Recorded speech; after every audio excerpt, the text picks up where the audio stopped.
Hi all welcome back to Geeta Vijay YouTube channel. ಇವತ್ತು ನಾನು ನಿಮಗೆ ತೋರಿಸ್ಕೊತಿರೋಂಥ ಡಿಶ್ ಬಂದು ಇದು ಸೀಸನಲ್ ಮಾತ್ರ ಸಿಗೋಂಥದ್ದು. ಇದು ನಿಮಗೆ ಎಲ್ಲ ಸೀಸನಲ್ಲೂ ಸಿಗಲ್ಲ. ಆ್ಯಂಡ್ ಇದು ಸೌತ್ ಇಂಡಿಯನಲ್ಲಿ ತುಂಬ ಫೇಮಸ್ ಈ ಡಿಶ್ಶು. ಸೊ ಟ್ಯಾಂಗಿಯಾಗಿ ಮತ್ತು ಸ್ಪೈಸಿಯಾಗಿ ಆ್ಯಂಡ್ ಜ್ಯೂಸಿಯಾಗಿ ತುಂಬಾ ಚೆನ್ನಾಗಿರುತ್ತೆ. ಹಾಗೆ ಕಲರ್ಫುಲ್ಲಾಗಿ ಕೂಡ ಇದೆ. ಇದು ಬ್ರೇಕ್ಫಾಸ್ಟ್ ಇರ್ಬೋದು, ಲಂಚಿಗೆ ಅಥವಾ ಡಿನ್ನರ್ಗೆ, ಎನಿ ಟೈಮ್ಗೆ ಇದು ಚೆನ್ನಾಗಿರುತ್ತೆ. ಮತ್ತು ಇದು ಸೌತ್ ಇಂಡಿಯಾದಲ್ಲಿ ತುಂಬಾ ಫೇಮಸ್ ಆಗಿರುತ್ತೆ. ಬನ್ನಿ ನೋಡೋಣ ಕ್ವಿಕ್ಕಾಗಿ ಹೇಗೆ ಮಾಡೋದು ಅಂತ ಅಂದ್ಬಿಟ್ಟು. ಇಲ್ಲಿ ನಾನು ಒಂದು ತೋತಾಪುರಿ ಮಾವಿನಕಾಯಿ ತೊಗೊಂಡಿದ್ದೀನಿ. ಫುಲ್ ಅದನ್ನು ತುರಿದು ಇಟ್ಕೊಂಡಿದ್ದೀನಿ. ಹಾಗೆ 2 ಆನಿಯನ್ ಕಟ್ ಮಾಡಿ ಇಟ್ಕೊಂಡಿದ್ದೀನಿ, ಮತ್ತು ಸ್ವಲ್ಪ ಕಾರಿಯಂಡರ್ ಲೀಫು, ಮತ್ತು ಒಂದು 6 ಗ್ರೀನ್ ಚಿಲ್ಲೀಸ್ ಕಟ್ ಮಾಡ್ಕೊಂಡಿರೋದು. ಇಲ್ಲಿ ಕೋಕೋನಟ್ಟು ನಾನು ಪುಡಿ ಮಾಡಿ ಇಟ್ಕೊಂಡಿದ್ದೀನಿ ಮಿಕ್ಸಿನಲ್ಲಿ, ಮತ್ತು ಇದು 2 ಟೊಮೆಟೊ, ಹಾಗೆ ಕಡಲೆಬೇಳೆ ಉದ್ದಿನಬೇಳೆ ತೊಗೊಂಡಿದ್ದೀನಿ. ಮತ್ತು ಇಲ್ಲಿ ಸಾಸಿವೆ, ಜೀರಿಗೆ, ಕರ್ಬೇವಿನ ಸೊಪ್ಪು ಸ್ವಲ್ಪ ತೊಗೊಂಡಿದ್ದೀನಿ. ಇಲ್ಲಿ ನಾನು ಕಡಲೆಬೀಜ ತೊಗೊಂಡಿದ್ದೀನಿ, 1-2 ಸ್ಪೂನಷ್ಟು. ಸೊ ಬನ್ನಿ ನೋಡೋಣ ಕ್ವಿಕ್ಕಾಗಿ ಹೇಗೆ ಮಾಡೋದು ಅಂತ. ಒಂದು ಬಾಣಲಿನಲ್ಲಿ ಬಾಣಲಿ ಕಾದಾದಮೇಲೆ ಇದಕ್ಕೆ ನಾನು ಸ್ವಲ್ಪ ಆಯಿಲ್ ಹಾಕ್ಕೊತಿದ್ದೀನಿ, cooking oil. So any cooking oil use ಮಾಡ್ಬೋದು ನೀವು. ಸೊ ಎಣ್ಣೆ ಕಾದಾದಮೇಲೆ ನಾನು ಜೀರಿಗೆ ಮತ್ತು ಸಾಸಿವೆ, ಕರ್ಬೇವಿನ ಸೊಪ್ಪು ಎಲ್ಲನೂ ಒಟ್ಟಿಗೆ ಹಾಕ್ಕೊತಾ ಇದ್ದೀನಿ. ಇದು ಚೆನ್ನಾಗಿ ಫ್ರೈ ಆಗಬೇಕು. ಇದು ಚೆನ್ನಾಗಿ ಫ್ರೈ ಆದಮೇಲೆ ಗ್ರೀನ್ ಚಿಲ್ಲೀಸ್ ಏನು ಕಟ್ ಮಾಡಿ ಇಟ್ಕೊಂಡಿದ್ವಲ್ಲ ಅದನ್ನು ಹಾಕ್ಕೊಬೇಕಾಗುತ್ತೆ. ಇದು ನಿಮ್ಮ ಖಾರ ತಕ್ಕನಾಗಿ ಎಷ್ಟು ಬೇಕೋ ಅಷ್ಟು ಹಾಕ್ಕೋಬೋದು. ಇಲ್ಲಿ ನಾವು ಒಂದು 5 ಹಾಕ್ಕೊಂಡಿದ್ದೀವಿ, ಒಂದು 5ರಿಂದ 6. ಹಾಗೆ ಹಸಿಮೆಣ್ಸಿನ್ಕಾಯಿ ಚೆನ್ನಾಗಿ ಫ್ರೈ ಆದಮೇಲೆ ನಾವು ಇದಕ್ಕೆ ಕಟ್ ಮಾಡಿ ಇಟ್ಕೊಂಡಿರೋಂಥ ಈರುಳ್ಳಿ ಹಾಕೋಣ. ಇಲ್ಲಿ 2 ಈರುಳ್ಳಿ ತೊಗೊಂಡಿರೋದು ನಾವು, ಮತ್ತು ಒಂದು ಸ್ವಲ್ಪ ಅರಿಶಿಣದ ಪುಡಿ ತೊಗೊಳ್ಳೋಣ. ಇದನ್ನೆಲ್ಲ ಹಾಕಿ ನೀಟಾಗಿ ಫ್ರೈ ಮಾಡ್ಕೊಬೇಕು. ಹಾಗೆ ಇನ್ನೂ ಸ್ವಲ್ಪ ಅರಿಶಿನ ಹಾಕ್ಕೊಂಡಿದ್ದೀನಿ, ಮತ್ತು ಇಲ್ಲಿ ನಾನು ಸ್ವಲ್ಪ ಚಿಲ್ಲಿ ಪೌಡರ್ ಹಾಕ್ಕೊತಿದ್ದೀನಿ, ರೆಡ್ ಚಿಲ್ಲಿ ಪೌಡರು, ಹಾಗೆ ಸ್ವಲ್ಪ ಧನಿಯಾ ಪೌಡರ್ ಹಾಕೋಣ. ಇದನ್ನೆಲ್ಲ ಹಾಕಿದ್ಮೇಲೆ ಚೆನ್ನಾಗಿ ಒಂದ್ಸಲ ನೀಟಾಗಿ ಮಿಕ್ಸ್ ಮಾಡ್ಕೊಬೇಕಾಗತ್ತೆ. ಮತ್ತು ಈ ಪುಡಿಗಳೆಲ್ಲ ಹಾಕೋ ಟೈಮಲ್ಲಿ ಯಾವಾಗಲೂ ಫ್ಲೇಮ್ನ ಸ್ವಲ್ಪ ಕಮ್ಮಿನಲ್ಲಿ ಇಟ್ಕೊಳ್ಳಿ, ಇಲ್ಲಾಂದರೆ ಅದು ಸೀದೋಗೋ ಚಾನ್ಸಸ್ ಇರುತ್ತೆ. ಹಾಗಾಗಿ ಸ್ವಲ್ಪ ಫ್ಲೇಮ್ನ ಕಮ್ಮಿಲಿ ಇಟ್ಕೊಬೇಕಾಗತ್ತೆ.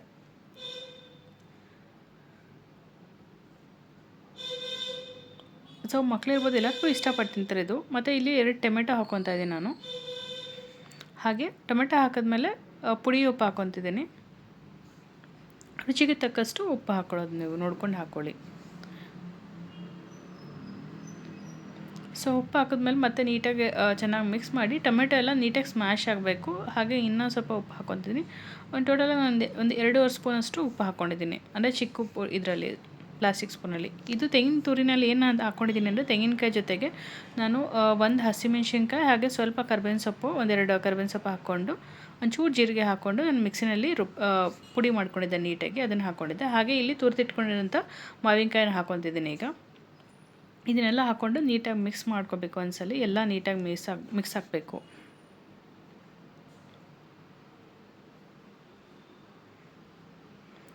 ಹಾಗೆ ಇದಕ್ಕೆ ಸ್ವಲ್ಪ ಕೊತ್ತಂಬರಿ ಸೊಪ್ಪು ಹಾಕೋಣ. ಸೊ ಈಗ ನೋಡ್ತಿದ್ರಲ್ಲ ಎಷ್ಟು ಚೆನ್ನಾಗಿ ಕಾಣಿಸಿದೆ ಅಂತ ಅಂದ್ಬಿಟ್ಟು, ತುಂಬಾ ಕಲರ್ಫುಲ್ ಆಗಿದೆ. ಈಗ ಸ್ವಲ್ಪ ಸಾಂಬಾರು ಪುಡಿ ಹಾಕ್ಕೊತಿದ್ದೀನಿ. ಹಾಗೆ ಸಾಂಬಾರು ಪುಡಿ ಹಾಕ್ಕೊಂಡ ನಂತರ ನಾನು ಇದಕ್ಕೆ ಸ್ವಲ್ಪ ಪೆಪ್ಪರ್ ಪುಡಿ ಕೂಡ ಹಾಕ್ಕೊಬೋದು. ಇದು ಆಪ್ಷನಲ್, ನೀವು ಬೇಕಂದರೆ ಹಾಕ್ಕೋಬೋದು. ಸೊ ಅದು ಪೆಪ್ಪರ್ ಪುಡಿ ಕೂಡ ಹಾಕ್ಕೊಂಡ್ರೆ ತುಂಬಾ ಟೇಸ್ಟಿಯಾಗಿರುತ್ತೆ. ಇದ್ರೆ ಗರಂ ಮಸಾಲ ಇದ್ರೂ ಹಾಕ್ಕೊಬೋದು, ಅದು ತುಂಬ ಚೆನ್ನಾಗಿರುತ್ತೆ. ಸೊ ನಾನು ಗರಂ ಮಸಾಲ ಏನೂ ಹಾಕ್ತಿಲ್ಲ ಇಲ್ಲಿ.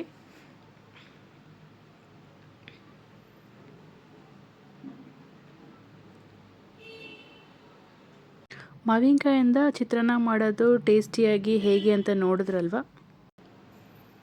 ಸೊ ಉಪ್ಪನ್ನ ನೀವು ಯಾವಾಗಲೂ ಟೇಸ್ಟ್ ಮಾಡ್ಕೊಂಡು ನೋಡ್ಕೊಳ್ಳಿ. ನಿಮಗೆ ಬೇಕು ಅನ್ಸರಿ ಇನ್ನೊಂದು ಸ್ವಲ್ಪ ಹಾಕ್ಕೊಳ್ಳಿ. ನಾನು ಇಲ್ಲೊಂದು ಸ್ವಲ್ಪ ಬೇಕು ಅನ್ನಿಸ್ತು, ಹಾಗಾಗಿ ಇನ್ನೊಂದು ಸ್ವಲ್ಪ ಉಪ್ಪು ಹಾಕ್ಕೊಂಡೆ, ಪುಡಿ ಉಪ್ಪನ್ನ.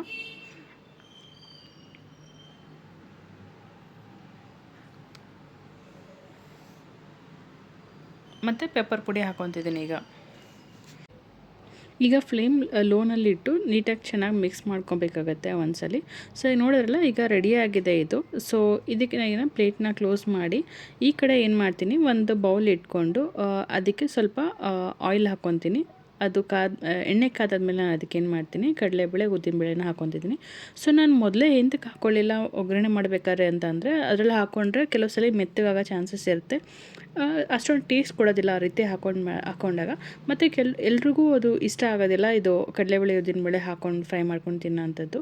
ಸೊ ಹಾಗಾಗಿ ಸಪ್ರೇಟಾಗಿ ಈ ರೀತಿ ಫ್ರೈ ಮಾಡಿಕೊಂಡು ಯಾರಿಗೆ ಬೇಕೋ ಅವ್ರಿಗೆ ಮಾತ್ರ ನಾವು ಪ್ಲೇಟಲ್ಲಿ ಎಲ್ಲ ರೈಸ್ ಎಲ್ಲ ಹಾಕ್ಕೊಂಡೆಲ್ಲ ಆದಮೇಲೆ ಮೇಲೆ ನೀಟಾಗಿ ಡೆಕೋರೇಟ್ ಮಾಡಿ ಹಾಕ್ಕೊಂಡು ತಿಂತಾರೆ. ನೋಡೋದಕ್ಕೂ ಇರ್ಬೋದು ಅಥವಾ ತಿನ್ನೋದಕ್ಕೂ ತುಂಬಾ ಚೆನ್ನಾಗಿ ಅನಿಸುತ್ತೆ. ಹಾಗಾಗಿ ನಾನು ಮೊದಲೇ ಹಾಕಲಿಲ್ಲ. ಈ ಕೆಲವು ಸಲ ಮನೆಯಲ್ಲಿ ಸ್ವಲ್ಪ ದೊಡ್ಡವರೆಲ್ಲ ಇರ್ತಾರಲ್ಲ, ಆವಾಗ ಅವ್ರಿಗೆಲ್ಲ ತಿನ್ನೋದಕ್ಕಾಗೋದಿಲ್ಲ, ಅಲ್ಲೆಲ್ಲ ನೋವು ಬರುತ್ತೆ. ಹಾಗಾಗಿ ಹಾಕ್ಕೊಳ್ದಿರ ಹೋದರೆ ನಡೆಯುತ್ತೆ ಈ ರೀತಿ ಸಪ್ರೇಟಾಗಿ ಮಾಡ್ಕೊಳ್ಳೋದ್ರಿಂದ.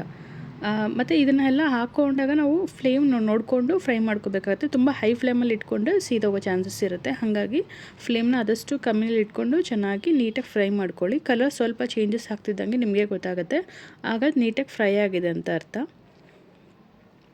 ನೋಡಿ, ನಾನು ಇಲ್ಲಿ ಈ ರೀತಿ ಒಂದು ಸ್ಪೂನಿನ ಸಹಾಯದಿಂದ ನಾನು ನೀಟಾಗಿ ಮಿಕ್ಸ್ ಮಾಡ್ಕೊತಿದ್ದೀನಿ. ಸೊ ಈ ರೀತಿ ಚೆನ್ನಾಗಿ ಅದು ಏನಾಗುತ್ತೆ, ನೀಟಾಗಿ ಫ್ರೈ ಆಗಿದೆ ಅಂದಾಗ ಕಲರೆಲ್ಲ ಸ್ವಲ್ಪ ಚೇಂಜಸ್ ಆಗಿರುತ್ತೆ. ಆಗ ನಾವೇನು ಮಾಡಬೇಕಾಗತ್ತೆ ನೋಡಿ, ಇಲ್ಲಿ ಚೆನ್ನಾಗಿ ಕಲರೆಲ್ಲ ಚೇಂಜಸ್ ಆಗಿದೆ. ಸೊ ಚೆನ್ನಾಗಿ ಫ್ರೈ ಆಗಿದೆ. ಈಗ ನಾನು ಏನು ಮಾಡ್ತೀನಿ, ಒಂದು ಬೌಲ್ ತೊಗೊಂಡು ಇದೇನು ಫ್ರೈ ಆಗಿದೆಯಲ್ಲ ಇದನ್ನೆಲ್ಲ ಸಪ್ರೇಟಾಗಿ ತೆಗೆದು ಇಟ್ಕೊತೀನಿ. ಅಂದರೆ ಆಯಿಲ್ ಹಾಕ್ಕೊಬಾರ್ದು, ಬರೀ ಇದನ್ನು ಮಾತ್ರ ಫ್ರೈ ಆಗಿರೋದು ಮಾತ್ರ ತೆಗೆದಿಟ್ಕೋಬೇಕಾಗತ್ತೆ. ಮತ್ತು ಈ ಆಯಿಲ್ನ ಏನು ಮಾಡಬೇಕು ಅಂತ ಕೂಡ ನಿಮಗೆ ತೋರಿಸ್ಕೊಡ್ತೀನಿ. ನೋಡ್ತಿರ್ಬೋದು, ಇದರಲ್ಲಿ ಯಾವುದೂ ಸೀದಿಲ್ಲ, ಎಷ್ಟು ಚೆನ್ನಾಗಿ ಬಂದಿದೆ.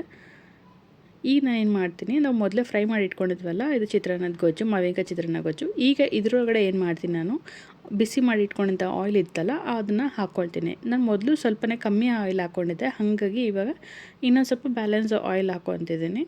ಇದನ್ನು ಹಾಕಿ ನೀಟಾಗಿ ಒಂದ್ಸರಿ ಚೆನ್ನಾಗಿ ಮಿಕ್ಸ್ ಮಾಡ್ಕೊಳ್ಳೋಣ. ಆಗ ಎಲ್ಲ ಗೊಜ್ಜಿಗೂ ನೀಟಾಗಿ ಆಯಿಲ್ ಹಿಡಿಯುತ್ತೆ.